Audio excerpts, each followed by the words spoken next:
parti. Bonjour à tous et bienvenue dans cette nouvelle vidéo des paluches et des bouquins. Alors aujourd'hui, on a la joie d'accueillir deux invités et non pas n'importe lesquels. Dieudonné, bonjour Dieudonné, Bonjour. et Pierre Hilard. Bonjour Pierre. Bonjour Alexis, bonjour Dieudonné. Bonjour Pierre. Alors tout d'abord, petit préambule, n'hésitez pas à vous abonner. On va présenter rapidement comment dire, les ouvrages ainsi que l'actualité de chacun. Et les liens se trouvent dans la description sous la vidéo. Donc déroulez, cliquez. Et vous aurez ça. Alors rapidement, Pierre, tu viens de nous sortir les lettres politiques confidentielles de Bismarck que tu as préfacées. Donc ça, c'est ton dernier Exact. ouvrage. Donc on va mettre le lien. On a l'histoire politique et mystique des temples de Jérusalem du roi David à Benjamin Netanyahou. Je présente surtout les principaux. Et comprendre l'Empire Loubavitch, une dynastie royale et messianique. Que Tout ça voici. sur Book Edition. Tout ça sur The Book Edition, donc les liens dans la description. Quant à toi, Dieudonné, il me semble que tu es en tournée, tu étais en Belgique. Où en es-tu Ouais, exactement? ouais, alors je suis en ce moment en tournée dans toute la France et notamment dans les départements d'outre-mer à partir de la semaine prochaine Mhm, pour le spectacle Le Fil d'Ariane. Je mhm. reviens, je t'en expliquerai, on en touchera peut-être deux Oui, mots plaisir. sur Ariane de Rothschild, Madame la Baronne, bien sûr. Et puis je fais de la peinture puisque ça fait 2 ans que je suis sous bracelet électronique. Et je me suis mis à peindre sur les arrêtés préfectoraux. J'en ai plus de 200 Mhm. et donc plusieurs signés par l'actuel ministre de l'Intérieur.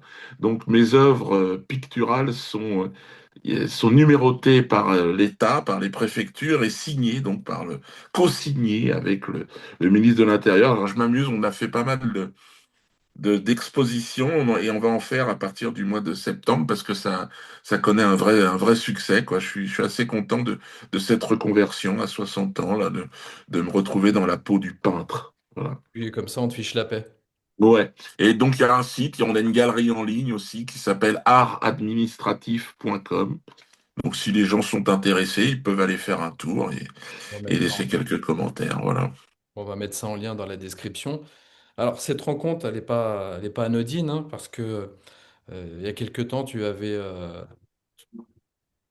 alors, hop, tu avais enfin, tu avais dit sur une chaîne, je ne sais pas quelle est la chaîne déjà, que oui, tu aurais voulu rencontrer Pierre Hélard et discuter avec lui, hein. Bon, notamment, vous avez des sujets en commun, hein. Oui. Donc, on vous présente plus tous les deux, hein, Dieudonné et Pierre Hélard. Vous êtes, enfin, il y a plusieurs choses qui vous rapprochent. Vous êtes tous les deux bretons. Vous êtes nés aussi en 1966. Et vous avez connu le Cameroun à des façons différentes, hein, pas aux mêmes âges, hein. Et puis je dirais que vous avez contribué surtout avec des moyens différents à l'éveil du peuple. Donc on va dire que euh, l'un par le rire, l'autre par la recherche historique et géopolitique, parfois incompris de qui voudra, l'actualité nationale et internationale vous rend hommage en vous donnant hélas raison, au travers des faits géopolitiques perpétrés par ceux que l'on va nommer les amoureux du genre humain. Comprendront C'est ça. ceux qui voudront comprendre. Voilà. Donc c'était important d'organiser cette petite discussion. Elle va tourner surtout autour des livres, puisque c'est le thème de la chaîne. Et Dieudo, à travers tes spectacles, personnellement, j'y ai vu beaucoup de références à certains auteurs. Tu me diras si je me trompe. Alors, je te dirais Nuremberg, donc Maurice Bardèche. Je ne sais pas si tu es passé par cette lecture, Oui, hein. oui, bien sûr. Oui. Alexandre Le Breton, je ne sais pas, avec MK Ultra, si ça te parle.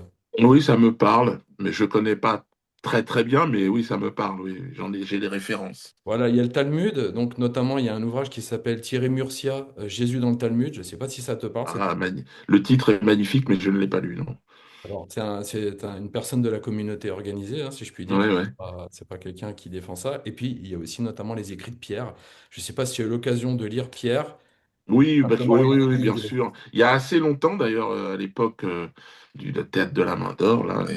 Ben non, il y a déjà une fraternité hein, naturelle et puis une résistance, en fait. C'est amusant de voir que chacun. Alors, moi, je suis pas un intellectuel, je suis pas un auteur. Moi, je suis un auteur de spectacle, mais je crois que les sources d'inspiration, moi, je suis chrétien aussi, et ce chemin de vérité, pour faire rire aujourd'hui, il suffit de s'inscrire sur ce chemin humblement et de raconter ce que l'on voit en tant qu'homme, en tant que pêcheur, en tant que citoyen en quête de cette vérité, de cette lumière. Moi, le Christ m'inspire beaucoup dans mon travail et puis je vois qu'il y a beaucoup de gens en fait qui ont cette faim, cet appétit cette soif de vérité et dans différents domaines, avec différents parcours, différents outils. Et je suis content de les rencontrer et de leur dire que nous avons cette chance, quoi, d'être inspirés par la plus haute des inspirations qui soit, quoi, Jésus-Christ. Oui. Et le rire, ça a permis d'inspirer beaucoup de personnes, hein, notamment donc tu fais mention du Christ dans tes spectacles. On a parlé de faits historiques, tu t'y attaques, tu es le seul à faire ça, hein. Alors, il y avait un petit parallèle à faire aussi, c'était avec Coluche, même si vous n'êtes pas du même bord. Ouais, Il n'a pas eu, alors, il n'a pas eu autant de problèmes. Allons savoir si son dernier problème a été volontaire ou est-ce vraiment un accident. Ça, j'en sais rien, j'ai pas envie de trop m'avancer là-dedans, on ne sait pas. Et je dirais, c'est une question pour tous les deux, qu'est-ce qui vous a mis le pied à l'étrier, notamment concernant les amoureux du genre humain? On va dire cela, Pierre, toi, qu'est-ce qui a fait que tu as commencé à enquêter, à écrire sur cela? Bah déjà, le fait que je me suis toujours intéressé à l'histoire dès l'enfance et que la version, enfin l'histoire, l'éducation nationale, enfin les informations données par l'éducation dite nationale à l'école, dans le primaire, le secondaire, c'était toujours une version très aseptisée. Il y avait les gentils, il y avait les méchants, les gentils, la démocratie, la liberté, les droits de l'homme, et en face, euh, tous les êtres mauvais. Et en fait, je suis d'une nature curieuse et ce qui m'intéresse, ce sont les coulisses. Et j'ai une formule pour ça, en histoire, plus ça pue, plus c'est vrai. Et donc, ce qui m'intéresse, c'est d'aller étudier les coulisses. Et j'ai eu la chance d'avoir un milieu familial qui aide à cela, dans ce sens que dès l'enfance, bah, on m'a fait lire du Bainville, du Pierre Gaxotte, l'amiral Offand, qui est un auteur qui est mort dans les années 50-60, j'ai plus la date exacte, et qui était visionnaire dans bien des domaines, et qui montrait que ben, ce qu'on appelle les gentils, c'est-à-dire les anglo-saxons, la démocratie, etc., eh bien, ce n'était pas vraiment ça, c'était surtout comment dire, une simple façade. Et j'ai constaté de plus en plus qu'il y avait, eh bien, certaines factions juives qui jouaient un rôle. Et je me souviens, par exemple, quand j'étais enfant et adolescent, j'étais abonné à la revue Historia. Mhm. Et quand je voyais, par exemple, des photos en noir et blanc de bolcheviks, je me disais, c'est curieux, mais ces photos-là, ces personnages bolcheviques représentent, enfin, ressemblent beaucoup à des caricatures qu'on a pu voir, par exemple, pour le Troisième Reich. Et donc, bah, ça m'a incité à aller plus loin et je me suis rendu compte que certaines factions jouaient un rôle et donc, bah, j'ai cherché à aller plus loin, ne serait-ce que durant les deux guerres mondiales. Et puis surtout à remonter. Ce qui m'intéresse en fait, c'est d'aller aux sources et finalement, bah, commencer avec l'Ancien Testament et puis remonter jusqu'à aujourd'hui. Et puis mes études, ensuite de sciences politiques, relations internationales, d'histoire, m'ont amené à approfondir le sujet. Alors je le dis tout de suite, à l'université, c'est surtout pas ça qu'on apprend. D'ailleurs, je me suis ennuyé comme un rat mort à l'université, comme à l'école d'ailleurs. C'est uniquement à partir à l'époque, troisième cycle, que ça n'existe plus, que j'ai commencé à pouvoir creuser véritablement, et puis la thèse, et à voir que ben, les coulisses, on était très éloigné de la version officielle, et je l'ai payé cher. Par exemple, j'ai jamais pu, même après l'obtention de ma thèse de sciences politiques, j'ai jamais pu devenir maître de conférence parce que c'était politiquement incorrect tout ce que j'avais raconté. Et ayant une nature à aimer le vrai. Et puis, je vais dire, l'envie d'emmerder le système. Voilà. non pas en l'insultant, non, mais apporter des informations irréfutables qui ne sont pas divulguées et qui vont agacer. Et c'est ça que je veux. Voilà. Et dans son style, Dieudonné, pourquoi j'apprécie ses sketchs et son engagement, il balance des informations sous des traits d'humour, et qui enquiquine, pour ne pas dire plus, le système. Et donc, je suis ravi de pouvoir discuter avec lui et finalement de le soutenir continuer à le soutenir dans son engagement, qui n'est pas facile parce qu'il le paye cher. Et c'est un combat que vous menez tous les deux, hein. Ouais, c'est clair Oui. que ce n'est pas simple et c'est un chemin de croix pour revenir des parallèles peut-être qui vous parlent.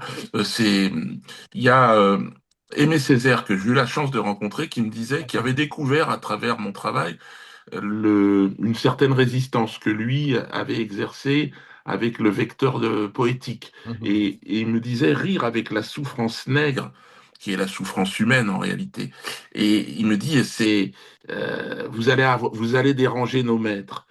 Et j'ai dérangé nos maîtres, ouais. Nos maîtres à tous, hein, parce que vous êtes tous, nous sommes tous des nègres, nous sommes tous des esclaves en fait, et traités comme tels. Et je pense que l'obligation vaccinale a été le point de rencontre entre le peuple des Antilles et le peuple de métropole, ce petit peuple qui, tout d'un coup, s'est vu retirer cette souveraineté du corps. Et ça, pour un descendant d'esclaves, c'était impossible. Et donc, c'est amusant de voir à quel point, en fait, les peuples se retrouvent autour aujourd'hui de cette quête de vérité et de liberté, quoi, qu'incarne pour moi parfaitement la parole de Jésus.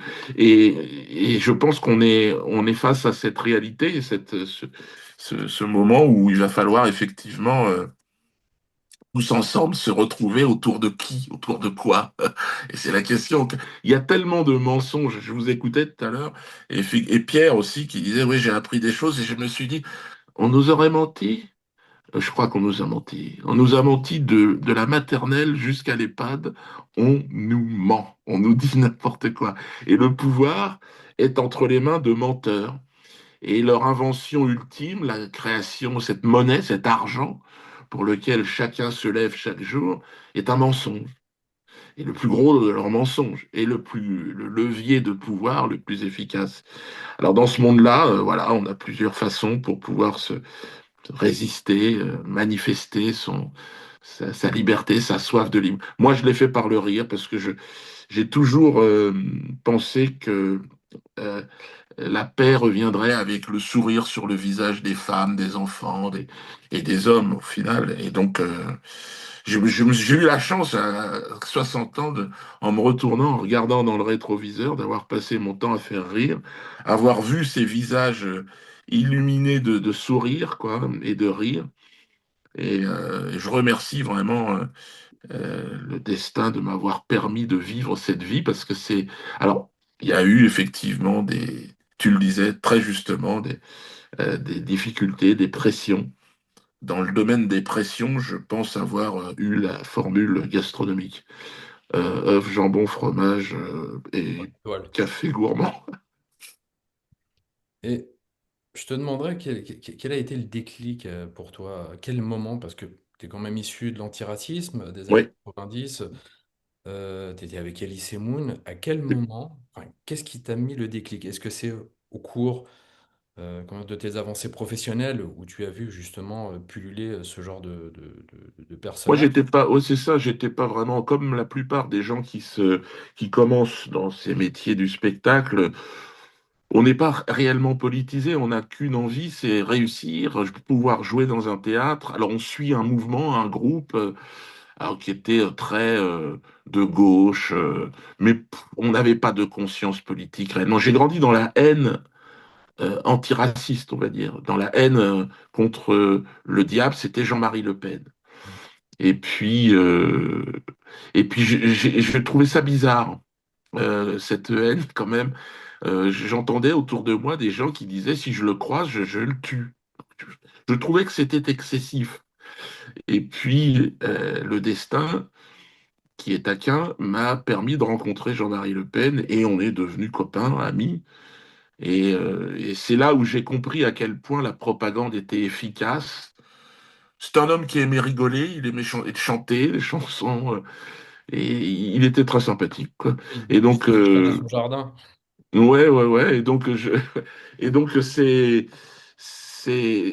me suis rendu compte à quel point j'étais manipulé. Je ne pouvais pas l'imaginer, et je pense que tant on ne s'est pas confronté honnêtement à la réalité, c'est-à-dire que, eh bien, on peut pas s'en rendre compte. Et puis, je me suis aperçu que c'est ceux qui entretenaient cette haine contre lui, cette haine euh, contre la France et les Français, qui étaient effectivement des gens qui étaient dangereux, qui vivaient sur notre division. Et bon, là, ils ont changé ils ont changé de direction. Maintenant, ils sont devenus ces mêmes gens qui représentaient les afro-descendants. Ils sont devenus des suprémacistes blancs maintenant. Bon, c'est amusant de voir à quel point ils sont toujours dans la manipulation. Et c'est bon, c'est un jeu, quoi. Alors moi, c'est un jeu. Il joue, mais avec la vie des gens. Hein, avec aujourd'hui, on le voit bien. Ce sont vraiment des gens dangereux pour eux-mêmes et pour les autres. Oui. Alors, je me dis, on a eu la période des Gilets jaunes, où la petite goutte d'essence a fait déborder le vase, si je puis dire. C'était le prix de l'essence, maintenant ça Ouais, fait avec la guerre, on en est là. On a eu ensuite le Covid, c'était absolument surréaliste, hein, ce qui s'est passé. C'est vraiment digne d'un roman d'anticipation. Et on en arrive à maintenant, à ce qui se passe sur l'échiquier mondialiste. Et puis cette loi Yadan, Pierre, enfin, cette loi Yadan qui n'est toujours pas passée, qui risque de passer. La Coupe du Monde de football arrive, on parle du mois de juin, donc certainement pour faire passer le suppositoire le mieux possible, ça risque d'arriver à ce moment-là. Je sais pas, qu'est-ce que t'en dis, toi, Pierre? Bah, une chose est sûre, c'est qu'ils vont tout faire pour essayer de nous empêcher de parler des sujets clés. C'est ça qui est quand même incroyable, c'est que euh, en fait, déjà, je vais devoir choisir mes mots parce que dès qu'on aborde des sujets aussi délicats, on peut offenser certaines catégories. Mais cette loi Yadan, qui pour le moment a été repoussée, a pour en fait finalité d'empêcher de critiquer l'État d'Israël et entre autres le sionisme. Et il y a une chose déjà qui est étonnante, c'est que il y a de nombreux juifs qui sont antisionistes, qu'on appelle les Haredim, qui ne reconnaissent pas l'État d'Israël, parce que pour certaines factions juives, il n'y a que Dieu qui peut remettre l'État d'Israël en place. Et donc, je me demande comment, si cette loi passe, comment les législateurs vont pouvoir, je vais dire, traiter avec ces juifs antisionistes en les traitant d'antisémites. Enfin, il va y avoir des contradictions. Et puis ensuite, bah en fait, tout simplement, il y a un étau qui se resserre, c'est que maintenant, on ne peut plus évoquer certains sujets, même de la manière la plus froide, essayer d'expliquer les causes profondes. Un fait maintenant devient une opinion, et une opinion négative. Donc, en fait, on est en train de passer, on est dans la période de la tyrannie, on n'est pas encore dans la dictature, mais on est dans une période de basculement qui va aller en s'accentuant avec la numérisation, parce que c'est ça la finalité, c'est-à-dire l'esclavage que Dieudonné évoquait, eh bien c'est un esclavage qui va passer par des menottes numériques, hein, les poignets, on sera fiché, surveillé et via la monnaie, mais en fait via aussi tous les éléments, carte bleue, enfin carte vitale, papier d'identité en tout genre. Et en fait, c'est un esclavage qui s'impose et toute personne qui cherchera à échapper à ce système-là se retrouvera exclue. Enfin, euh, et en fait, la période dans laquelle nous vivons, c'est une période de basculement. Ce qui se passe, Iran, Israël, États-Unis. Là, Trump, au moment où je parle, donc là, nous sommes, puisque l'émission est enregistrée, nous sommes le 29 avril. Il veut prolonger le blocus. Peut-être il va intervenir militairement dans quelques jours, quelques semaines, ça je ne sais pas, mais pour le moment le blocus est prolongé. Et je regardais tout juste avant l'émission, enfin oui, le cours du Brent, qui est passé en une journée, donc 29 avril, de 110 à 119 dollars. Donc en fait c'est une progression énorme et qui va avoir un impact en particulier sur les pays africains, puisque une bonne partie des engrais viennent du Golfe Persique, et ces engrais, s'ils n'arrivent pas à temps en Afrique, ces engrais vont conduire, enfin le manque d'engrais va conduire à des récoltes moindres et donc des populations africaines qui vont pas pouvoir se nourrir, donc inévitablement des révoltes, des guerres et voire même des courants migratoires, parce que lorsqu'on a le ventre creux, on va essayer de chercher sa pitance ailleurs, donc courant migratoire contre l'Europe, contre Édom. Voilà, donc il y a l'arrière-fond qui est aussi de détruire l'Europe, qui est, je rappelle toujours cette fameuse question d'un journaliste il y a quelques mois posée à Netanyahou. Il lui demandait quel livre était-il en train de lire et il parlait d'un bouquin parlant de la guerre entre Rome et Jérusalem. Il disait que au début Rome gagne, mais il ajoutait qu'à la fin c'était Jérusalem qui avait le dernier mot. Donc on vit en fait une volonté de créer un chaos généralisé dans tous les domaines et il faut constater que dans cette histoire, c'est pourquoi je me suis toujours intéressé à l'histoire et aux causes profondes, on constate qu'il y a une faction d'un courant messianiste juif apocalyptique qui, en Israël et aux États-Unis, je dis bien une faction parce qu'il y a d'autres qui s'y opposent, mais là, il y a une faction qui joue un rôle important, qui cherche à créer un chaos qui touchera tous les hommes de la Terre, peu importe leur couleur de peau. C'est pourquoi on est tous concernés et que bah, il faut s'entraider et ne pas prêter flanc, comment dire, au comportement de certains qui cherchent à créer des divisions. Je tiens à préciser une chose, il y a malheureusement dans la dissidence des personnes qui ne veulent pas dire, comment dire, qui ne veulent pas rapporter le rôle de certaines factions. Euh, en- et je pense en particulier au déni concernant le monde Lubavitch, qui joue un rôle capital dans la promotion du chaos. Voilà. Toi, Diodo, on parlait justement de l'Afrique, de certaines factions qui ont pu s'y installer. Est-ce que ça te parle? Il y avait un ouvrage qui était sorti chez Compte Culture il y a plusieurs années de Patrick Mbeko, qui est, je crois, Camerounais, ouais. il est congolais, c'est ça, hein, ou Congolais ou camerounais, un des Ouais, c'est deux. ça, il est au Canada, et Mm. c'était Guerre secrète en Afrique centrale. Je sais pas si tu avais lu ce Ouais, livre. ouais, ouais, ouais. Moi, non, non, je l'avais pas lu, mais j'étais au courant, ouais. Je me souviens très bien. Je l'ai eu d'ailleurs, je l'ai chez moi, mais j'ai pas eu le temps. Alors, c'est un ouvrage qui parlait justement de la porte d'entrée qui était le Rwanda, Ouais, pouvoir monter les Hutus et les Tutsis les uns contre les autres, pour pouvoir ensuite rentrer au Congo. Donc on voit que l'Afrique n'est pas en paix. Et le souci, comme c'était un précaré belge et français, ce sont les Américains, les Canadiens et Israël qui ont mis un coup de pied au derrière aux ouais. Français et aux Belges pour s'emparer justement du Congo. Alors je Ouais. ne sais pas, qu'en est-il au Cameroun de C'est cette... pareil, c'est la même chose, c'est la même situation. Le monde change, hein, bah, de toute façon, toi, Cameroun, le mot Cameroun, il est né au 19e siècle, en 1880, je crois. Cameraos, ça veut dire des crevettes, en fait. Les Portugais. Il y a un véritable problème. C'est-à-dire que moi, je suis originaire du Cameroun, mais je suis surtout originaire du peuple Ewondo. Meneman, Ewondo, Menem, Ouattara, Mbala. Ça veut dire que nous existions et nous existons euh, bien avant c'est ce concept qui est arrivé là. Alors, la seule chose positive, c'est Jésus. Autrement, je vois pas tellement ce qu'on a pu partager, hein, en fait.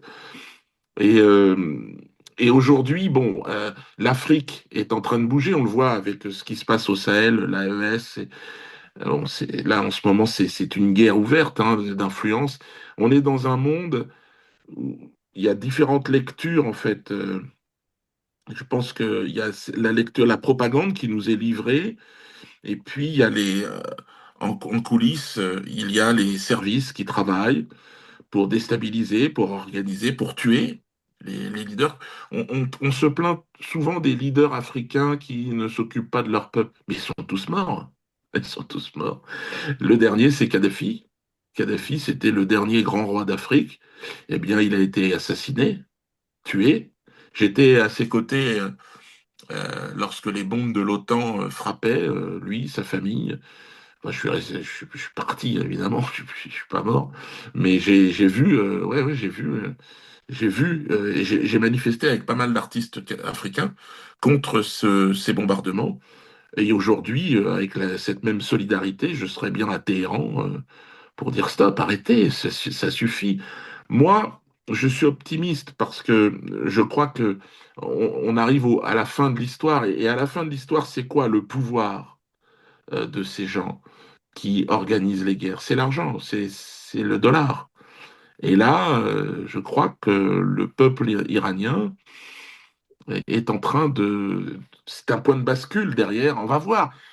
On va voir comment les choses s'organisent, mais c'est vraiment le mal de ce monde, c'est ça, c'est cet argent qui paye la justice. On l'a bien vu qu'il n'y a plus de justice internationale. Ça, c'est au moins le point positif des Benjamin Netanyahou et des Trump, c'est que ils ont définitivement enterré la justice internationale. Bon, qui n'existait pas, hein, mais qui était là et qui freinait en fait la vérité, puisque drapé dans les oripeaux de cette justice internationale, les atrocités continuaient. Hein, les Epstein, tout le monde continue à travailler. Bon. Et je crois il faut qu'on arrive à une vérité, mais c'est pas la justice. Malheureusement, je crois que on va peut-être en parler, mais bien malgré moi, j'ai été mis enfin, à un moment donné, dans l'affaire Epstein. Oui, oui, oui. Truc assez incroyable. Moi, l'humoriste franco-camerounais, tout d'un coup, je suis devenu un enjeu.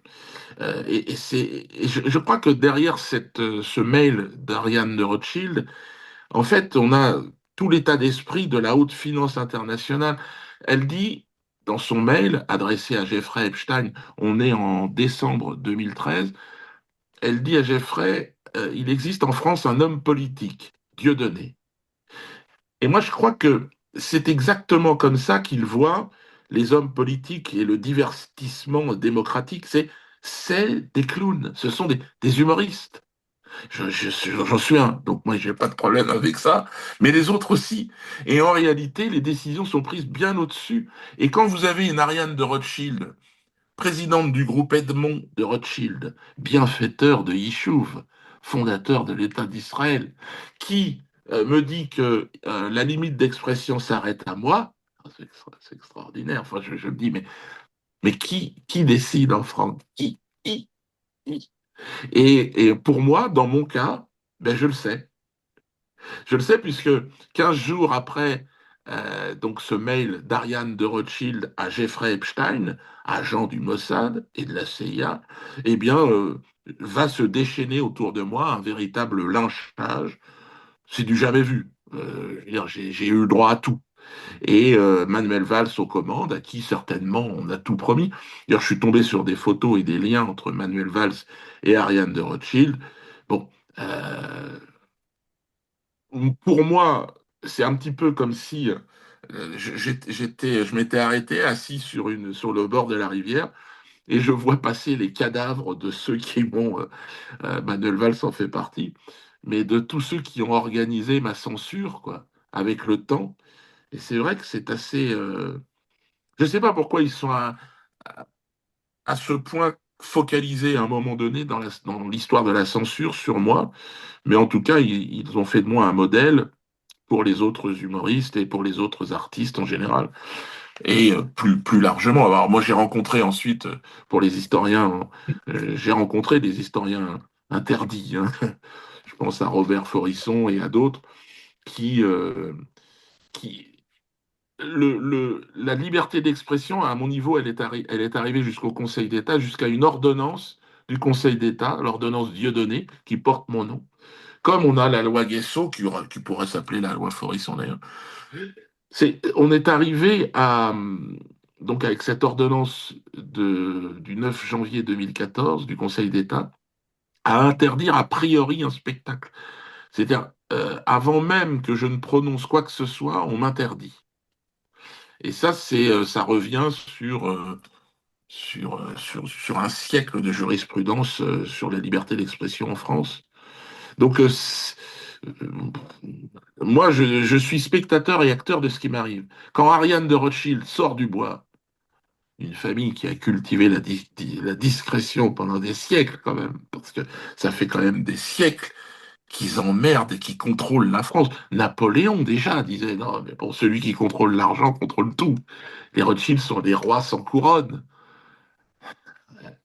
Eh ben ouais, 300 ans plus tard, vous imaginez bien que ils ont perfectionné leur système de manipulation et de pouvoir. Et jusqu'à arriver à organiser la censure d'un clown. Voilà, on est arrivé au sommet. Alors après, moi, tout ce que je dis aujourd'hui, c'est le fruit d'une découverte, c'est-à-dire c'est Epstein Files, où c'est tous ces c'est hallucinant cette histoire d'Epstein. Là, on en est qu'au début avec jusqu'à la couronne d'Angleterre qui est obligée de se cacher, de payer chaque langue. Mais ça n'est que le début, parce que on sait maintenant qu'Epstein était financé ben, en partie par Ariane de Rothschild pour 25 millions. Donc, quand on donne 25 millions d'euros, je sais encore, c'est un versement là dont je parle. Euh, c'est pourquoi faire? Et à partir de quel moment on n'est pas complice eh bien, de ce qui va se passer derrière, l'achat de cette île, de ces appartements où se sont déroulées toutes ces horreurs. Donc, bon, on est dans un monde, et moi je le dis, comment se fait-il? Le plus choquant en France, c'est que la France ne s'est pas saisie de ce dossier sur le plan judiciaire. Comment ça se fait? C'est incroyable. Il vivait 6 mois par an en France. Il est financé par une banque qui a pignon sur rue en France. Alors, il y a eu une perquisition hein, du groupe Edmond Rothschild. On en est au début. Mais bon, il faut bien comprendre que ces gens-là, c'est eux qui mettent en place les politiques, qui Et vont mettre en place les lois. qui mène cela, Et cette perquisition? Parce que avoir une perquisition chez les Rothschild, c'est quand même curieux. c'est Quel est c'est- c'est- le petit juge qui mène cela, on va dire? C'est s'attaquer à sa carrière propre. ah bah c'est le juge Falcon. Ouais, C'est-à-dire, ça rappelle, ouais, c'est tu finis explosé dans ta voiture. un juge anti-mafia. Parce que Mhm. on peut parler de mafia. Euh, la mafia, on dit toujours la mafia italienne. Non, mais ça, c'est rien du tout. Ce sont des scouts. Une mafia populaire. Les- Mais non, mais là, les Rothschild, c'est la mafia des mafias. El capo de tutti capo. C'est-à-dire, on est au-dessus vous vous rendez compte que ce sont des gens qui prêtent de l'argent aux États et qui vivent sur les intérêts. Donc, vous imaginez bien que. Je pense que la perquisition a dû faire fuir bon nombre de clients qui ont vu d'un mauvais œil le fait de voir leur nom et leur compte en banque dévoilés au plus grand nombre. Mais enfin bon, pour l'instant, contrairement aux autres affaires où il y a toujours des fuites dans la presse, là non, on n'a pas de fuite. Mediapart, tout ça, non, ils en parlent pas tellement de ça. C'est bizarre. Non, mais moi j'ai pris le parti de rire de tout ça. Vous l'avez compris. Donc, bon, je ne peux que me dire que les gens vont quand même se rendre compte du niveau de mensonge dans lequel on est arrivé. Hein. Là, vous parliez de l'Afrique tout à l'heure et des difficultés. Bon, oui, il va y avoir des difficultés. Cela dit, en Afrique, on est habitué. Mhm. Mais il y a des difficultés ici. Ils ont réussi à détruire les familles, détruire les. euh, ils en sont à inculquer aux enfants qu'ils ne sont ni des petits garçons ni des petites filles, à se plaindre qu'il y a plus de décès que de naissances en France et d'encourager en même temps ces changements de sexe, d'identité. Enfin bon, ils essayent de faire ça en Afrique, ça ne fonctionne pas du tout. Même au Donc, Sénégal. oui. Donc c'est pour ça qu'on peut être inquiet pour l'Afrique. Bon, mais on s'en remettra. Dernier battement. Il faut vraiment s'inquiéter ici, en France, de savoir, il faut continuer à faire des enfants, déjà. Et ça me paraît être le souci premier de toute civilisation. C'est continuer à se reproduire. ne serait-ce que dans une dimension qui est philosophique, c'est quand même compliqué de faire la promotion aujourd'hui des changements de sexe. Ça paraît complètement délirant. Et, bon, et on n'en parle pas tant que ça, hein. Financé par qui? Quel est l'intérêt ah oui, d'avoir des consommateurs, oui, effectivement, qui n'ont plus de papa, plus de maman, plus de famille. Oui, Entre autres. peut-être. Il y a un côté malthusien là-dedans. Si tu vois à peu près au niveau des dates, on arrive à peu près à la période du Covid, c'est 2 3 ans avant où le LGBTisme a battu son plein. Et quand on regarde, le LGBTisme aujourd'hui, ça a plus un côté malthusien de réduction de population, dans le sens où tu as une génération complète qui ne va plus se reproduire. Tu as une génération, donc on va dire dite immigrée, qui se reproduit beaucoup plus vite, beaucoup plus Oui, jeune, qui oui, gagne une génération, mais qui, au niveau des autochtones, baisse. Et les Blancs sont vraiment cons hein, là-dessus, ça, oui. rien à dire. Ils prennent le truc comme un effet de mode, une consommation, ou être bien dans sa peau, ou une revendication, mais elle est là, en réalité, pour réduire vraiment les populations.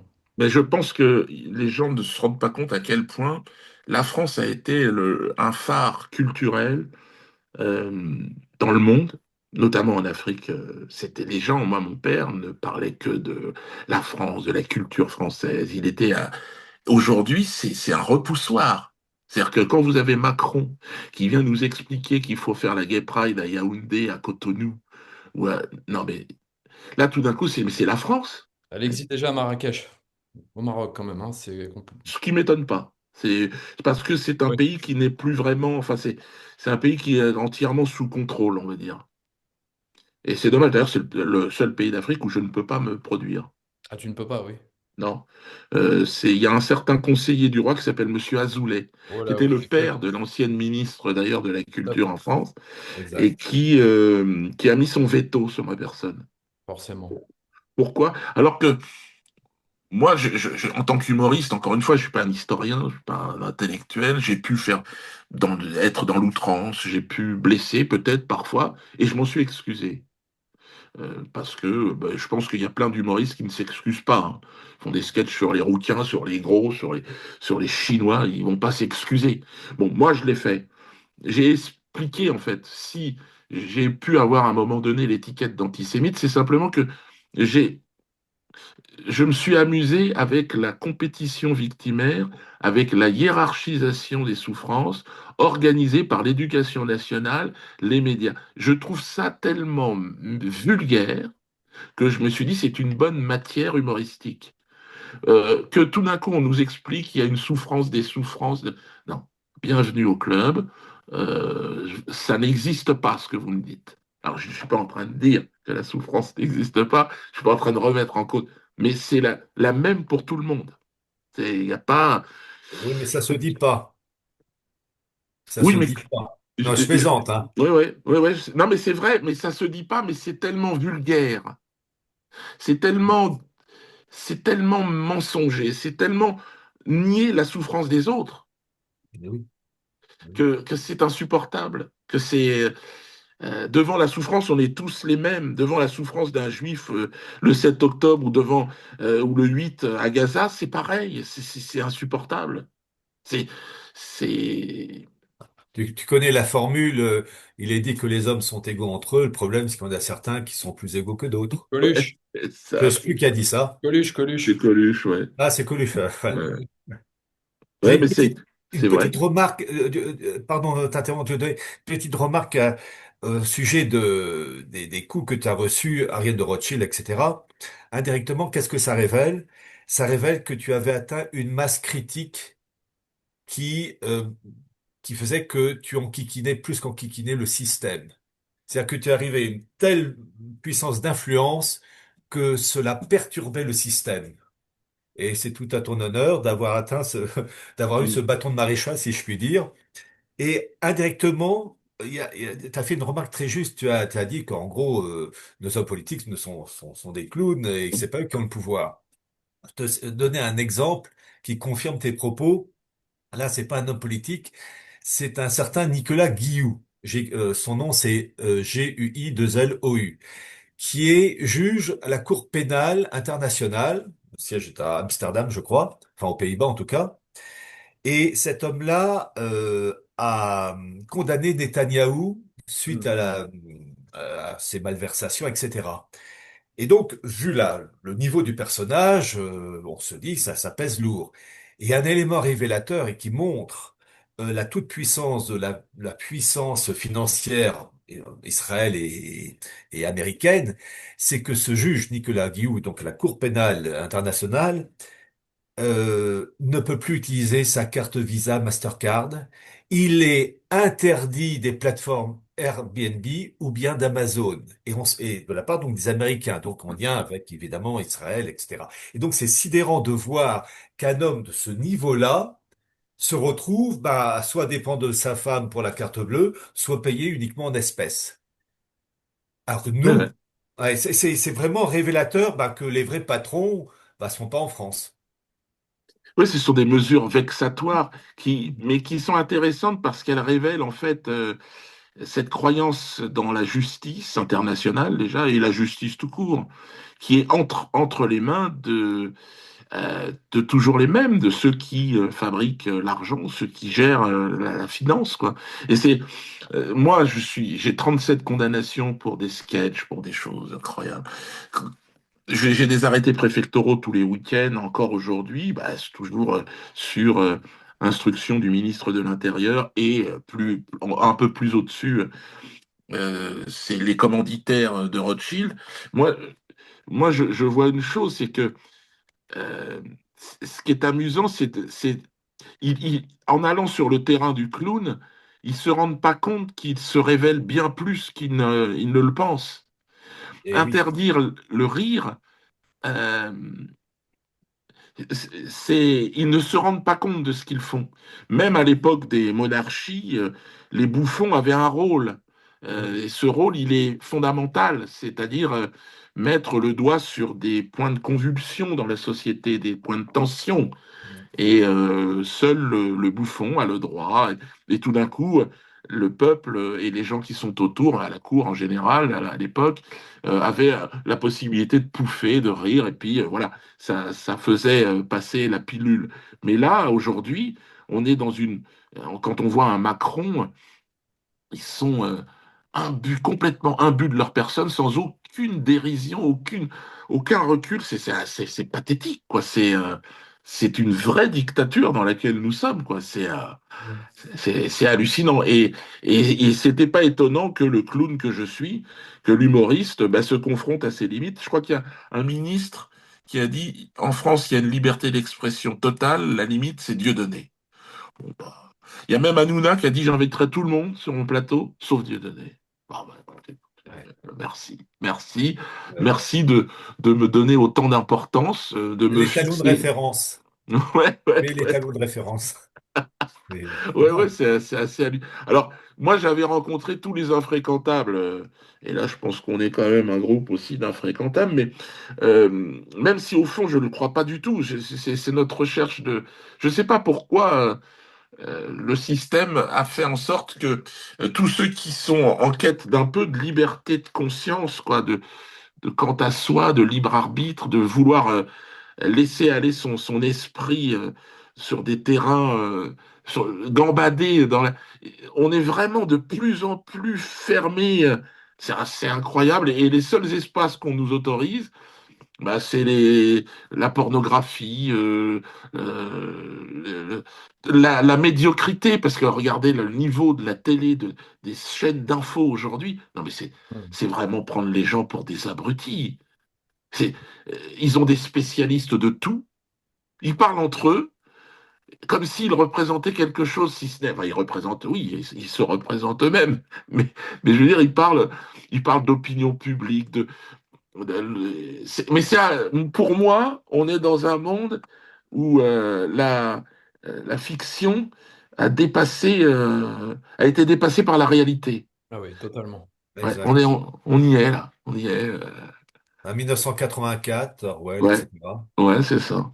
C'est C'est fou de vivre ce moment-là parce que lorsqu'on est identifié comme ne faisant plus partie du jeu en étant des mauvais, on a un point de vue, enfin, on a un poste d'observation qui est encore plus confortable, puisqu'on voit, on les écoute, et c'est grotesque.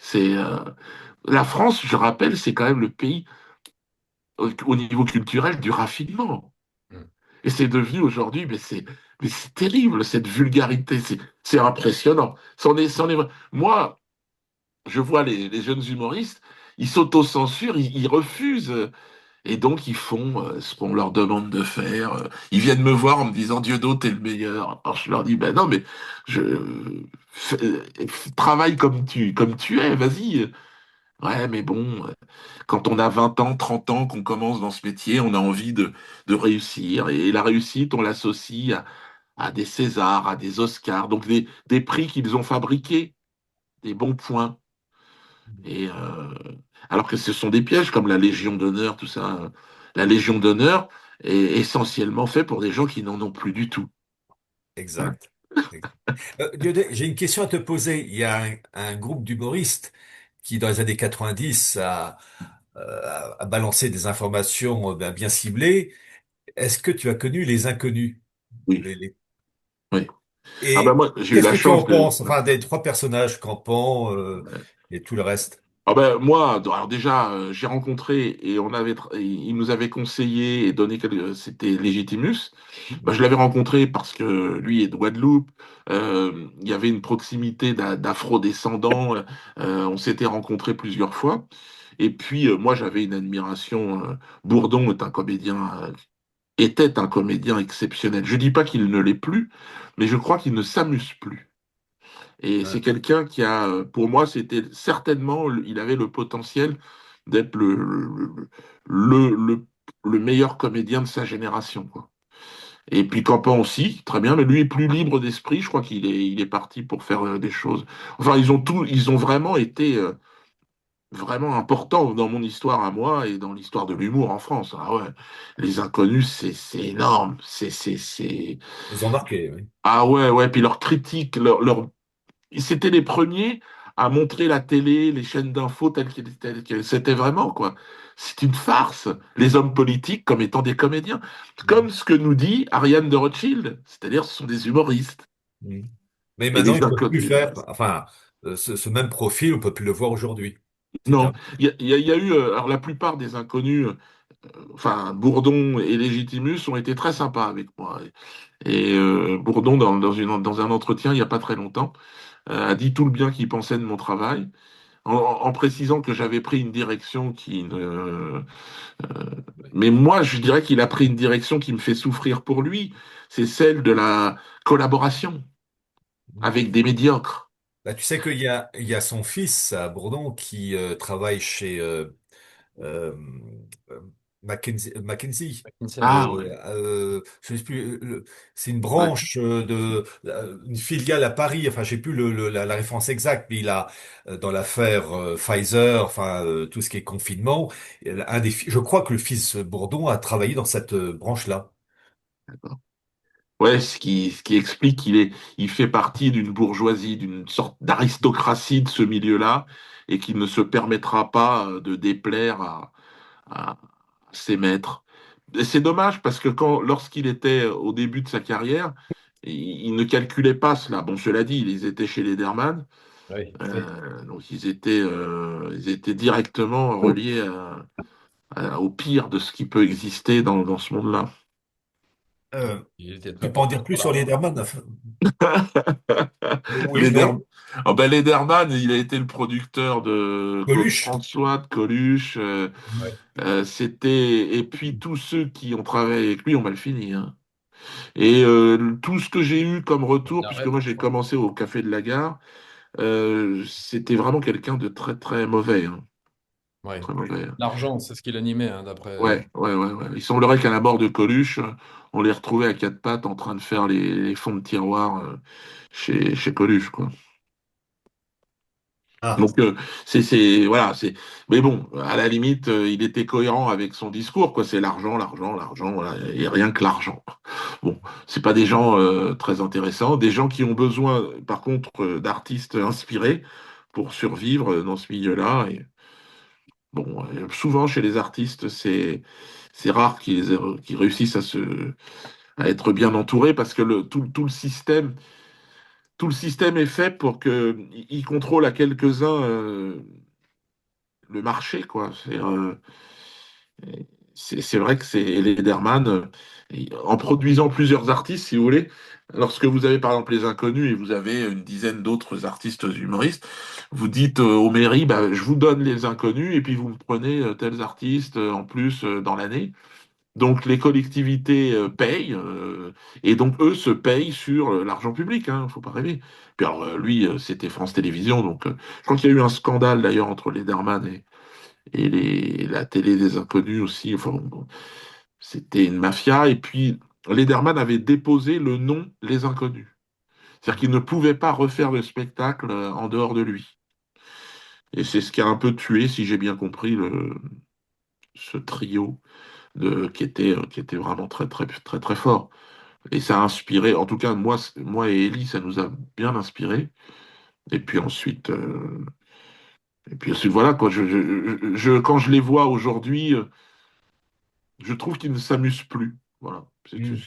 Ils C'est ont ce des que je chaînes. regrette. Ouais, c'est ça. Ils ont des chaînes. Ouais. Hmm. Et je suis triste parce que avec le talent qu'ils ont, c'est. Alors ils sont devenus des bourgeois. Ils sont Hmm. devenus des bourgeois. Peut-être qu'ils rêvent d'avoir un prix. Et ça, c'est le piège, hein. C'est-à-dire qu'on te promet peut-être un César, un Oscar, un machin. Et là, ils sont prêts à tout pour ça. Hmm. Et bon. Pour moi, c'est vraiment quand on est primé chez ces gens-là, dans ce système-là, c'est que là, il n'y a plus rien à faire. Là. On est, euh, on est définitivement enchaîné. Et il y a quand même des gens qui ont refusé hein, Mhm. les récompenses et les prix. C'est quand même ça, je crois qu'il y a quand même une conscience. Hein. Puis tous ceux qui finissent mal, moi je suis de la même génération que Pierre Palmade. Hein. Je l'ai vu arriver dans ce milieu-là. Hein. C'est un jeune homme de province très sympathique, tout à fait normal. Et en quelques années, bon, bah, vous avez vu ce que c'est une déchéance, quoi, la déchéance humaine, produit par des gens qui l'ont poussé là-dedans. Et puis, bah, voilà, il est devenu une créature fabriquée qui n'arrive même plus à se regarder dans une glace, quoi. C'est aussi ce milieu-là. Donc, on parlait des inconnus. Eux, ils sont quand même embourgeoisés dans un autre registre, mais ça ressemble. C'est-à-dire que la flamme créative qu'ils avaient un peu plus jeune, je crois elle a diminué, quoi. C'est bon. Moi, je critique pas parce qu'ils m'ont vraiment inspiré. Donc, D'ailleurs, qui t'a inspiré, hormis les inconnus, vraiment quelque chose? J'allais te poser Daniel, la question. ouais, Ah, Daniel ça peut être Prévost, excellent. c'est un de mes maîtres que j'ai eu la chance de côtoyer d'ailleurs, qui m'a Et Pierre soutenu, Desproges. qui est proche aussi, bien sûr. Bah oui, oui, Les bien sûr. rapporteurs, c'était ça, hein, à l'époque. Ouais. Mais dans ceux que j'ai pu rencontrer, parce que des proches étaient morts, euh, il y a aussi effectivement Claude Nougaro. Claude Nougaro, qui est le nègre grec, comme il disait. Il Mhm. me disait, tu sais, Dieudo, lorsqu'on monte sur scène, on est des gangsters de la beauté. Donc il fallait traquer le beau. Alors moi Mhm. dans le rire, lui dans la musique, la chanson, la poésie. Et et lui il m'a vraiment donné envie d'écrire, Claude Nougaro. Et puis on s'est rencontrés, on est devenus amis, et il m'a même demandé de mettre en scène un spectacle a cappella où il voulait être dans le one-man show juste avec ses textes de chansons. Et, euh, et voilà, je l'ai accompagné dans sa fin de vie et son dernier album, magnifique. Bah, il en avait des projets. Et voilà, j'ai eu la chance quand même aussi de côtoyer des gens très inspirants. Oui. Et donc, il y en a plein que j'aurais aimé connaître. Mais il y avait beaucoup de souffrance, hein, beaucoup d'alcool, beaucoup de. C'est un monde très, très destructeur aussi. Hein. Dis-moi, que penses-tu de Laurent Gérard? Ah, quel talent! On s'est rencontrés, je crois, juste pour rire. On avait eu, à l'époque, au Canada, je pouvais y aller à l'époque. Et lui aussi, un talent incroyable. incroyable. Et puis, bon, bah, lui, voilà, c'est embourgeoisé aussi. Il s'est un peu aseptisé. Je crois qu'il est fidèle quand même avec ses auteurs. Il s'amuse bien. Mhm. Il a eu un succès très, très important. Euh, ouais. Et ça fait partie, je crois, des imitateurs qui ont marqué l'histoire Oui, oui. Vraiment. du genre, hein. Et, Et les doublages ouais, qu'il faisait, je me souviens, Balladur, ouais. Fantomette, c'était excellent ça. Jacques Lang, Jacques Ouais. Lang, c'est un des premiers à le faire avec. Alors, il allait pas très très loin dans le texte. Là, il pourrait s'amuser en ce moment. Là, Oui. Quand il parlait du bois de Boulogne, Du bois Ben de oui, oui, Boulogne, oui. oui. le bois de Boulogne. Ah oui, Quel bel homme! Ouais, ouais, quel ouais. homme, c'est clair. Oui, oui, mais c'est vrai qu'il est déjà, mais voilà, ça vous donne un petit peu la latitude, les zones autorisées où il se. Bon, c'est vrai que moi j'ai été parfois un petit peu plus frontal sur certains sujets, mais ouais, on s'entendait bien, on s'entendait bien avec lui aussi. Et puis je crois qu'il a eu une belle carrière, et puis voilà, on a le même âge et maintenant on s'embourgeoise en prenant de l'âge. Beaucoup veulent plus se mettre en risque, quoi. Bon. Mais à mon avis, on ne peut pas être drôle sans être en risque. C'est ma façon de voir. On Mhm. peut pas. C'est ce que je dis à Ellie, parce que je l'ai souvent. Il était question qu'on remonte sur scène ensemble à un moment donné, mais il a trop peur. Et il me dit, mais moi aussi, je fais du politiquement incorrect. Il a l'impression, mais en tout cas, il a envie d'être politiquement incorrect. Euh, mais c'est pas. Malheureusement. Il est politiquement incorrect dans le cadre correct. Oui, dans le Ouais. cadre autorisé par la loi, non pas Voilà, par le c'est système. ça. Voilà. Mais il y a quand même une quête d'être politiquement incorrect. Bon, ça, Mm. c'est normal. Je pense que c'est tout à fait naturel chez un humoriste. On peut pas. On rit essentiellement. La matière première du rire, c'est le ridicule, c'est le mensonge. Euh, et donc, forcément, ceux qui mentent n'apprécient pas forcément l'humoriste. Quand tout d'un coup, il vient, il dit des vérités. Bon, Mm. les gens puissants sont un peu gênés. Et moi, c'est ce qui m'est arrivé. Une autre question, puisque j'ai la chance de pouvoir discuter avec toi. Galet de Malais, qu'en penses-tu? Je l'ai connu, il doit y avoir 5 ans de moins que moi, ou 4 ans, je sais pas. Je l'ai connu, il était régisseur d'Elikaku. Ah Et oui, donc, c'était Lukaku, un oui. rang au tout début. Et c'est un showman, je crois qu'il a grandi au Canada. Donc, il a un peu de cette école du stand-up, un mec qui sait danser, qui sait chanter, il a du talent, hein. Alors, il y a cette polémique sur Plagiat. ouais, de plagiat. C'est vrai que je pense qu'il a un peu exagéré. C'est-à-dire qu'il a quand même repris des sketchs en entier. Mhm. Euh, bon, ça, c'est un manque de confiance en soi. Et c'est aussi l'idée, c'est le showbiz qui pousse peut-être et d'ailleurs, la plupart des artistes, moi j'ai fait 27 spectacles, 27 one-man shows, ce qui est un record absolu. Mais il y en a beaucoup qui font toute une carrière sur une douzaine, quinzaine de sketchs, hein. Ils s'emmerdent pas parce que bon, Il y a la paresse aussi, hein, le fait il y a la paresse, puis de la reprendre des peur, tu sais, risques. quand tu as eu un gros succès, que tu remontes sur scène et Pas de et que risque. ça réagit pas, tu te dis, bon, ouais, je vais reprendre les sketchs qui marchaient, quoi. Ouais, ouais. Et il y en a beaucoup qui se. Bon, moi, je pense que les conseils que je donne aux jeunes humoristes aujourd'hui, c'est tu ne peux pas faire l'économie d'être quand même en danger quand tu montes sur scène et de prendre des risques. À partir du moment où tu ne prends plus de risques, il y a une étincelle qui s'éteint. Prendre des risques, c'est pas vouloir blesser, choquer ou heurter, hein. C'est juste aller sur des sujets, aller chercher la vérité sur des sujets, ouvrir la réflexion, quoi. Voilà. Mhm. Un Oui, mais humoriste, ça, c'est mal poli. ouais. Oui, c'est ça. Ben ouais, mais bon, alors comment on fait? Alors, je fais des peintures maintenant, c'est plus calme. M'autorise. Bon, ils ont du mal à interdire mes expositions de peinture Ils parce essayent ou qu'ils. pas, au fait, de euh, t'interdire ça? C'est non, faisable? je crois que ça va être très difficile, hein. parce qu'ils ont autorisé une exposition d'Adolf Hitler à Beaubourg. D'accord. Donc il me semble quand même que j'ai une histoire moins chargée, quand même, un passif Oui, c'est quand judiciaire même lourd. l'étage au-dessous. Ouais, je crois. Ouais, en plus, c'est de Beaubourg, donc c'était l'État. Donc oui, oui, il y a quand même. Voilà, ça serait quand même énorme.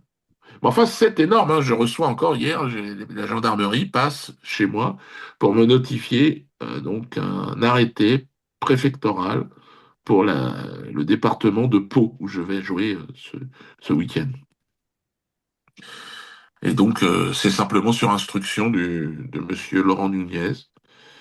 Bon, Du zèle. enfin, ça c'est Laurent Nunez, mais alors après, l'instruction qui vient de tout en haut, maintenant on l'a, c'est un mail qui date maintenant de plus d'une dizaine d'années, Ariane de Rothschild, et le pouvoir du groupe Edmond de Rothschild en France est énorme, et il faut le dénoncer, parce que ça n'est pas à Ariane de Rothschild, à Madame la Baronne, de nous dire ce qui est drôle et ce qui ne l'est pas. Et moi, j'aimerais bien qu'on s'attaque un petit peu à ce groupe Edmond de Rothschild. Quand on connaît l'origine des fonds des Rothschild, je veux dire, c'est du délit d'initié de début à la fin. Ils financent des guerres des deux côtés et ils payent la reconstruction avec des crédits, avec des intérêts énormes. Donc, je pense que les leçons de morale d'Ariane de Rothschild, si vous voulez, bon, on doit pouvoir en faire un sketch. C'est ce que j'ai fait d'ailleurs. Mm. Donc, j'ai ce Là. spectacle, ouais, le fil d'Ariane. Ouais. Tiens, je pense à une personne aussi, j'aimerais connaître ton avis concernant Laurent Baffy. Qu'est-ce que Ah tu en ouais. penses? Alors, Laurent, je crois que c'est quelqu'un qui aime s'amuser, il est drôle, mais c'est un homme de télé. Alors, c'est encore différent parce que la télévision, c'est vraiment un monde. Bon, il était bien entouré. Ardisson, c'était quand même pas le pire. Il était bon, même s'il était très très lâche. Mais, mais je l'aimais bien. Baffy, je l'aime bien aussi. Mais c'est le monde de la télé. C'est un monde qui se regarde le nombril. C'est un monde qui ne se met pas en risque devant du public. L'avantage, enfin, la grande différence entre des gens de télé, même de cinéma, enfin, le cinéma, il y a encore du public avec des entrées payantes. Mais c'est qu'il y a des gens qui payent pour venir vous voir et ils rient ou ils ne rient pas. Alors que la télé, vous savez pas. Vous avez aucun retour, en fait. Et ce qui fait qu'on ne travaille pas de la même façon et que c'est beaucoup moins efficace. Et d'ailleurs, il y a des gens, des présentateurs de télé qui ont fait. On parle de Arthur, par exemple, il a essayé de lancer dans le one-man show. C'était un bide total. Oui, ça C'est-à-dire c'est clair. personne ne riait. Les gens s'en allaient en courant à grandes enjambées. Et donc, ça montre bien. Voilà. Moi, j'ai l'impression d'être, quand je suis sur une scène humoristique, être en première division. Après, vous avez le cinéma. Là, vous avez quand même du public qui accepte ou non le film. Et puis, vous avez la télé où vous ne savez plus. Vous savez plus si c'est bien ou si c'est pas bien. Vous faites rire un plateau de gens complètement qui ne sont pas des spécialistes, quoi. Et quand on est un humoriste, on vous demande de faire des sketchs devant des gens, mais qui n'ont aucun, c'est pas le public. Donc, donc Baffy, c'est quelqu'un qui s'est formé à ça, et donc il a fait rire Ardisson, ce qui était son seul public. Et puis ensuite, il a quand même écrit des pièces, il a essayé de se confronter au vrai public. Je ne sais pas s'il a rencontré le même succès. Mais c'est quelqu'un qui était drôle, ouais. Je ne sais pas si tu te rappelles de l'émission avec Ardisson qui avait invité Nadine de Rothschild. Ça remonte à pas mal d'années. Et celle-ci parlait de la manière, de les bonnes manières, le savoir-vivre, comment se tenir à table, etc. Et je dois reconnaître que Laurent Baffy avait balancé une flèche à Nadine de Rothschild en disant Nadine, dis-moi, est-ce que Saucé s'est trompé? Ouais, oui, Voilà. je pense que c'est quelqu'un qui aurait pu faire la ligue d'improvisation. Il avait des répliques qui sortaient spontanément. Il avait une qualité d'improvisation qui était quand même assez rare, ouais, c'est Ouais, vrai. l'intelligence quand même. Ouais, ouais, ouais, Il dit ouais. toujours le rire, Tu- celui qui fait rire, c'est toujours un signe d'intelligence. Ouais, Une je petite question. crois. Dieudo, tu as parlé des films. Tu as fait un film, j'ai plus le nom de l'acteur, mais enfin un des acteurs, Les Dix Commandements. Oui, Michael Youn. Voilà. Ah oui. Qu'est-ce que tu penses de ce personnage?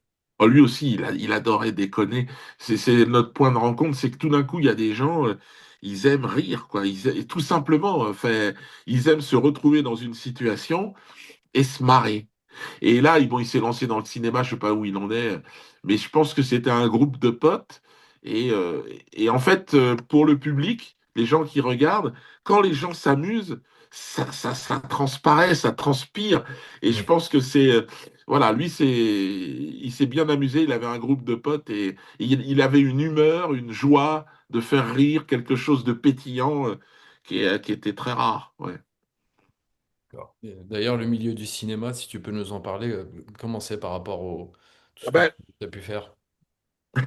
il Tu y avais a, fait un Astérix, je crois, ou... pardon?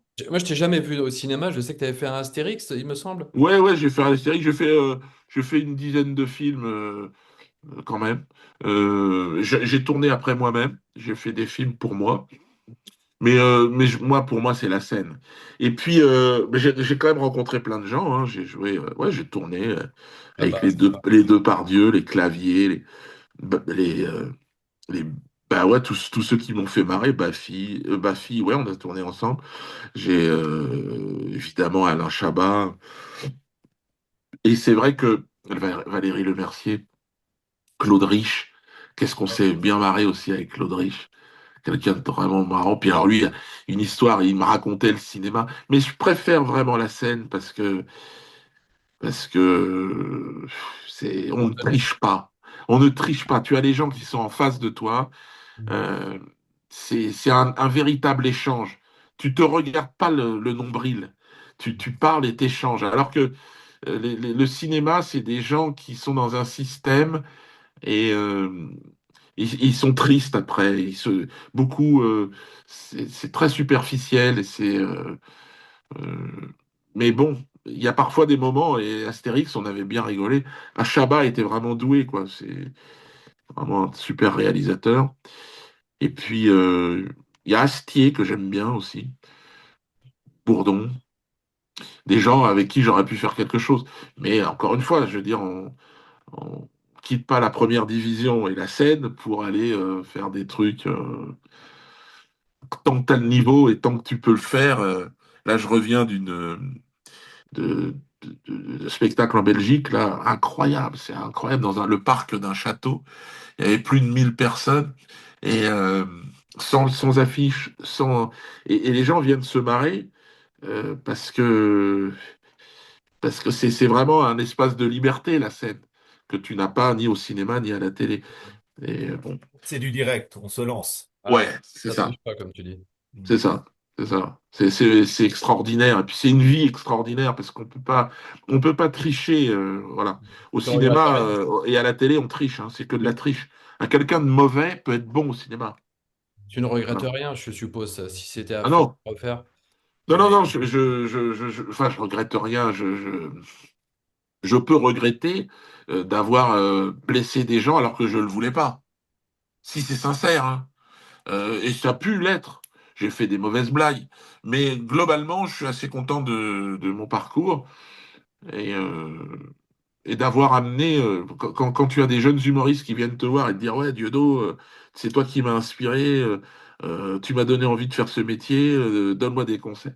Bon, voilà, j'ai l'âge de la transmission et je suis super content d'être là où je suis et d'avoir inspiré. Il y a tellement ceux qui m'ont inspiré, moi je vous en ai parlé tout à l'heure, et j'ai eu la chance de leur parler. Et ils m'ont nourri aussi. Ça, Donc ça fait de maintenant la j'ai chance. envie de nourrir les autres, quoi. Ah oui. Et vu qu'on parle de bouquin, tu as écrit un ouvrage, tu n'en as écrit qu'un seul, hein, c'était sur Zemmour. Ouais, non, j'en ai écrit plusieurs. Tu en as écrit plusieurs? Ouais, ouais, j'en ai écrit plusieurs, dont notamment le dernier. Tiens, je vous le montre. Il est là.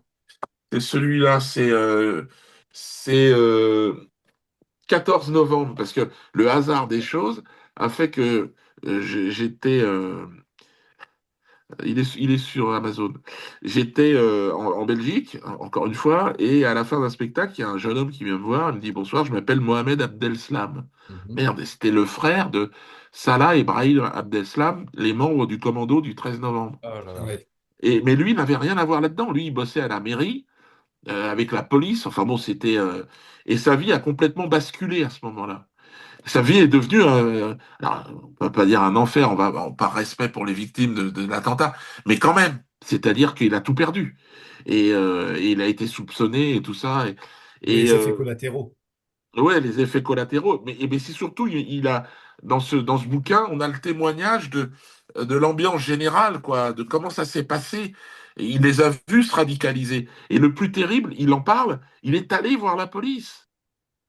Il est allé leur dire, non, mais ça va pas, mes frères. Lui, il avait peur qu'ils partent en Syrie. Et c'était plutôt pour les protéger de ne pas aller se faire tuer. Mais ce que je veux dire, c'est qu'il y a des ratés incroyables dans cette affaire. Il a connu, enfin enfin les membres les plus Abaoud et tout ça. Oui. Il les décrit, il décrit le cheminement. Et puis à un moment donné, il a essayé lui mais il le prenait pour un con, pour un traître, pour un, je sais plus comment il l'appelle, et ces mecs qui se sont occidentalisés. Et, euh, Non. et c'est passionnant. Et il a appelé ça 14 novembre parce que sa vie a commencé, une nouvelle vie le 14 novembre. Il a changé. Son nom Abdeslam, il peut plus s'appeler Abdeslam. Il peut, enfin bon, ça a été.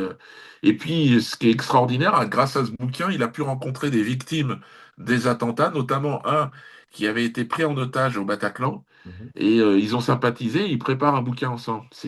Et c'était toute ma dynamique, moi, c'est de dire que euh, pour vraiment lutter efficacement contre le terrorisme, il faut créer ce type de... Cet homme, il est bien positionné pour pouvoir déradicaliser certains esprits. Et quand on voit les images qui reviennent de Gaza et tout ça, c'est urgent de dire que ces images peuvent créer de la radicalité. C'était le cas avec les images qui revenaient de Syrie, mais là, les images de Gaza, il y a des jeunes perdus, déracinés, qui n'ont plus aucun repère, qui peuvent se laisser piégé, évidemment, dans la radicalisation. Parce qu'il y a les mêmes salopards hein, qui guettent tous ces moments de faiblesse, qui vont utiliser ces images insupportables d'enfants déchiquetés à Gaza pour pouvoir manipuler des jeunes gens. Et c'était l'objectif de ce bouquin. Donc tu me disais, ouais, j'ai fait celui-là aussi. Puis régulièrement. Mais alors, tu vois, ce bouquin-là, qui est donc un bouquin d'utilité publique, en plus de ça, je m'en fous. Moi, je l'ai fait aussi pour Mohamed. Eh ben, on n'en parle pas. Parce qu'on a l'impression que ça m'intéresse pas. Ce qui est intéressant, c'est d'avoir. Euh, c'est fait entrer l'accusé. Ce qui va marcher, c'est le sang, c'est le goût du sang, c'est les meurtres. Mais c'est pas ceux qui veulent, comme Mohamed, essayer d'éviter ça. Mhm. C'est ça qui est terrible. C'est ça que je trouve insupportable. Et dans cette société, c'est que les guerriers de la paix ne se vendent pas. Ce qui se vend, c'est les fous. C'est ceux qui incitent au communautarisme et à la division. Et bon, bah, c'est regrettable, mais bon, on aura essayé. Oui. Bon, un dernier mot, Pierre. Ben, merci vraiment. Moi, ça a été un plaisir. J'ai beaucoup parlé, je trouve, par rapport à d'habitude. Ben, ça fait J'ai plaisir. Pierre est un Ah, habitué de la chaîne. Donc, Ouais, oui. d'accord. Ben non, j'aurais aimé aussi peut-être entendre Pierre, oui, sur les Rothschild, sur les événements du moment, sur la justice aussi, parce que je crois que, alors je sais pas sur un plan historique, mais l'histoire de la justice internationale et de voir dans quel état pour moi, elle n'existe plus. Ah oui, Après, oui, c'est ouais, mort, hein. Yodo, si C'est tu la nous loi de la accordes jungle. 5 petites minutes, ouais, tu nous fais un petit résumé dans ce cas-là. ok. Ah ben, je veux bien. Si Pierre peut nous faire un Mon résumé de la Dieu. justice. En fait, on vit une époque de basculement où le système né de 45 est en train de mourir. Pareil, l'ONU, c'est la SDN d'aujourd'hui, Société des Nations en train de mourir. Et en fait, l'objectif, c'est d'aboutir à la gouvernance mondiale. C'est tout simplement avec des blocs continentaux constituant différents piliers de la gouvernance mondiale, dont un pilier nord-américain, un pilier européen avec une Europe soumise, en fait, à l'oligarchie anglo-américaine, le monde asiatique, et j'ai souvent cité le cas de la revue The Economist, qui avait publié en 1990 une carte de la gouvernance mondiale, 1990 donc, où on voyait le bloc Eurasia, là, le monde chinois qui s'appelait Confuciania, le monde indien Hinduland, le monde musulman Islamistan et Euro-América, avec un représentant du Mayflower, hein, donc la Nouvelle-Jérusalem. C'est pourquoi ceux qui ont cru encore à Trump en disant que c'est lui qui allait combattre l'État profond, ben, se sont royalement plantés parce que Trump fait partie du système. Parce que la création américaine, de l'État américain, c'est une fondation judéo-maçonnique. Donc il n'y a rien à attendre de lui, comme on n'a rien à attendre de Poutine, qui représente une autre faction. Je rappelle que Poutine a toujours promu, je racontais ça dans mon livre Atlas du mondialisme, une gouvernance mondiale avec une ONU modernisée, je cite son expression, c'est son fameux discours de Val d'Aille de 2014, avec des unions régionales et des coopérations. Et en face, bah, le monde anglo-saxon, une frange importante du monde anglo-saxon refuse ce partage du gâteau. Mais il y a les contraintes de la situation qui font que Trump essaye, j'allais dire, de sauver les meubles. De faire en sorte que le pilier nord-américain pèse assez lourd dans la réorganisation du monde, mais malheureusement, pour la finalisation de la gouvernance mondiale, la logique du système, c'est-à-dire sur fond de messianisme apocalyptique, ça passe par le chaos complet, guerre, génocide, krach financier, pour ensuite, officiellement selon eux, apporter la solution de rechange, numérisation complète, une gouvernance mondiale, répartition des intérêts de chacun. Ça, c'est la théorie parce qu'on a un pratique qui se tire dans les pattes. Et sacrifice humain. Ça, c'est la logique du système. Donc, ouais, je suis pas très optimiste. Voilà. Voilà. Après, changement de paradigme aussi avec les technocraties qui se mettent en place, qui, elles, se disent anti-globalistes. Oui, et surtout, il y a un truc aussi, car j'en profite.